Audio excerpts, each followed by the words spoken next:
వేదిక ముందర ఉన్నటువంటి గౌరవ పెద్దలకి, మా అక్క చెల్లెమ్మలకి, మా అన్న తమ్ముళ్ళకి, మా అవ్వాతాతలకి అందరికీ కూడా పేరు పేరున నమస్కారాలు తెలియజేసుకుంటూ ఈరోజు 2024వ స్వాతంత్రిక ఎన్నికల సందర్భంగా చివరాఖరి వార్డు 42 వార్డులలో 41 వార్డులు పూర్తయినాయి. మరి ఆఖరి రోజు మన పట్టణంకి సంబంధించినటువంటి ఈ బొమ్మల సత్రంలో, మరి బొమ్మల సత్రంలో కూడా ఈ వార్డులో కూడా సగం వార్డు పూర్తయింది. ఊడుమాల్పురం కానీ, వెంకటేశ్వరపురం కానీ, ఆటోనగర్లో గతంలోనే ప్రచారం పూర్తి చేశాం.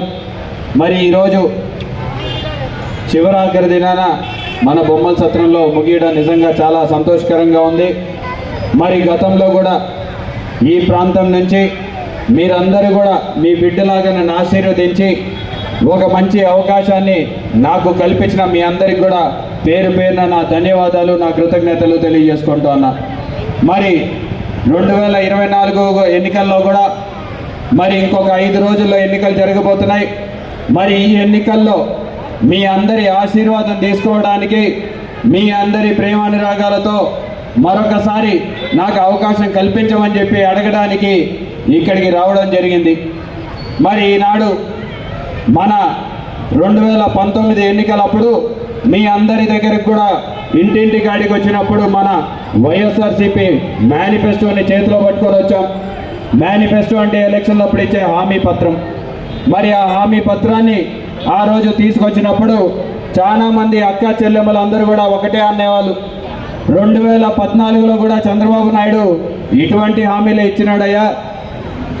2014లో దగ్గరగా 60 పేజీల పుస్తకాన్ని ముద్రించి మాకు పంచినాడు, కానీ ఏ ఒక్క హామీ కూడా చంద్రబాబు నాయుడు గారు నెరవేర్చలేదు అని చెప్పేసి ఆ రోజు చెప్పడం జరిగింది.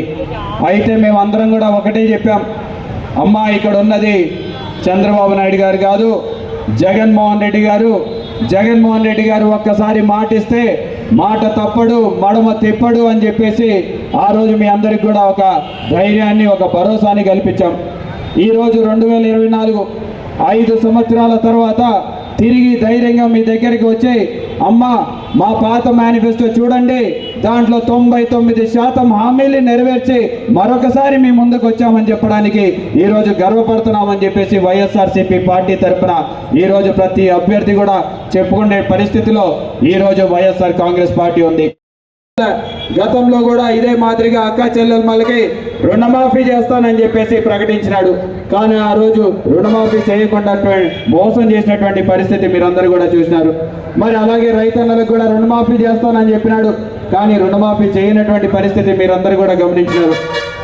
మరి గతంలో చంద్రబాబు నాయుడు గారి హయాంలో పెన్షన్ల విషయంలో కూడా ఎంతో దుర్మార్గంగా వ్యవహరించే విషయాన్ని మీకు ఈరోజు గుర్తు చేస్తా ఉన్నా. చంద్రబాబు నాయుడు గారు మొదటిసారి, రెండోసారి ముఖ్యమంత్రి వస్తుంది అని చెప్పేసి ఈరోజు అడుగుతా ఉన్నా. ఈరోజు ఇంకొకటి కూడా చేసినాడు, మా ఇక్కడ ఉన్నటువంటి యువకులు స్టూడెంట్స్ ఫీ రియంబర్స్మెంట్ కూడా జగన్ అన్న డబ్బులు ఇస్తానంటే లేదు, జగన్మోహన్ రెడ్డి గారి డబ్బులని ఆపండి అని చెప్పేసి ఎలక్షన్ కమిషన్కి ఫిర్యాదు చేసి ఈరోజు ఆపించినటువంటి పాపం చంద్రబాబు నాయుడు గారిది. అదేనా అంటే ఈబీసీ నేస్తం డబ్బులకు కూడా ఎలక్షన్లకు ముందు డబ్బులు నొక్కితే దానిలో కూడా అడ్డుకున్నటువంటి పాపం ఈరోజు చంద్రబాబు నాయుడు గారికి దక్కుతుంది అని చెప్పేసి కూడా ఈరోజు తెలియజేసుకుంటున్నా. మరి ఇదేనా అంటే ఆఖరికి రైతన్నలకి ఇన్పుట్ సబ్సిడీ కూడా ఇస్తే మరి దాన్ని కూడా ఆపినటువంటి మోసగారే ఈరోజు చంద్రబాబు నాయుడు గారు అని చెప్పేసి మీ అందరికీ కూడా గుర్తు చేస్తున్నా. మరి ఈరోజు ఎలక్షన్ కమిషన్ కూడా ఆలోచించాలి. పక్క రాష్ట్రం అయినటువంటి కాంగ్రెస్ ప్రభుత్వం డబ్బులు పంచుతామంటే మాత్రం వాళ్ళని ఎవరు కూడా అడ్డుకోవడంలా, వాళ్ళకేమో పర్మిషన్లు ఇస్తారు. ఎప్పుడో జగన్మోహన్ రెడ్డి గారు 5 సంవత్సరాల నుంచి చేస్తున్నటువంటి కార్యక్రమాల్ని ఈరోజు చంద్రబాబు నాయుడు చెప్పినాడు అని చెప్పేసి ఆంధ్రప్రదేశ్లో